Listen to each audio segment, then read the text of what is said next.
Okay, sophomores, I'm back.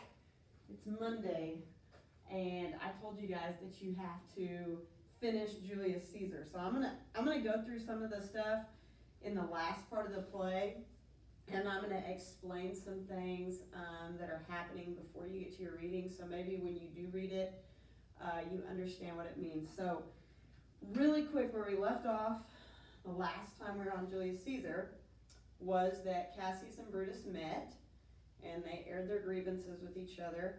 We found out that Portia had died, and then Brutus went to sleep, Cassius went off, went to sleep, and they were going to get up in the morning and go to Philippi, okay?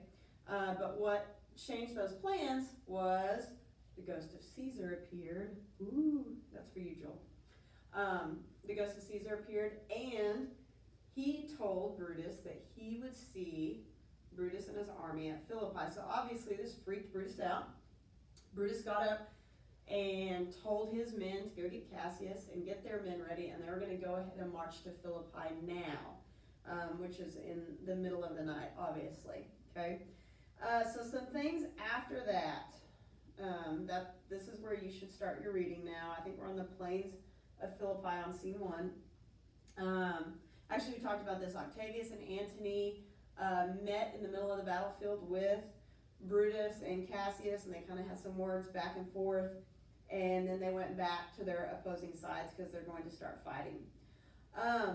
So this is actually where we are right now. So scene 3, another part of the field, Cassius and Titinius are together, and Cassius tells Titinius to look down because it looks like over the mountain here comes the opposing forces. Okay, so Cassius tells Titinius, "Hey, if you love me, go down on your horse, see what's going on down there with all the troops, and I'll wait here and you tell me what's happening." Okay, and he tells Pindarus, "Hey, go get up on the hill so you can watch Titinius, and you can see what happens when Titinius gets down there."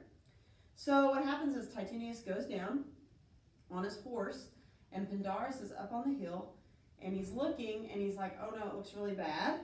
It looks like they're on top of him, like the men who are down there are on top of him, and that he's been taken."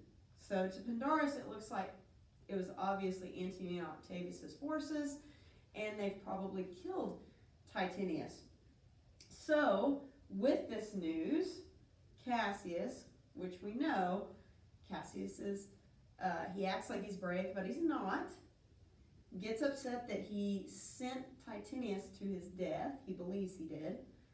So, he feels like he needs to kill himself. He feels like this is a sign that nothing's going to work for him and that Caesar is somehow revenging the murder that Cassius and Brutus and the other conspirators obviously acted out on him. So Cassius asks Pindarus to kill him, to slay him, because he feels like there's no hope already. So Cassius has already given up and feels that there's no hope. So the irony in this situation is you're going to find out that Cassius has Pindarus kill him.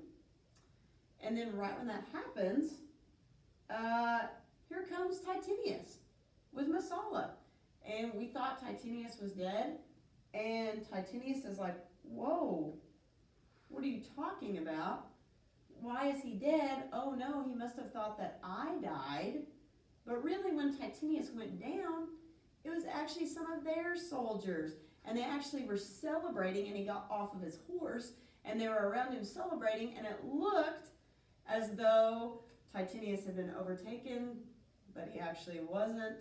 So Cassius, up on the mountain, has actually killed himself for no reason, except for cowardice. And the thing that you need to know about Pindarus is he has Pindarus do it, but why does he have Pindarus do it for him? Why does Pindarus feel like he has to do it for him? Is because Pindarus has been Cassius' slave for years, and Cassius tells Pindarus, "Hey, if you do this for me, you'll be a free man, you'll be out of my bondage.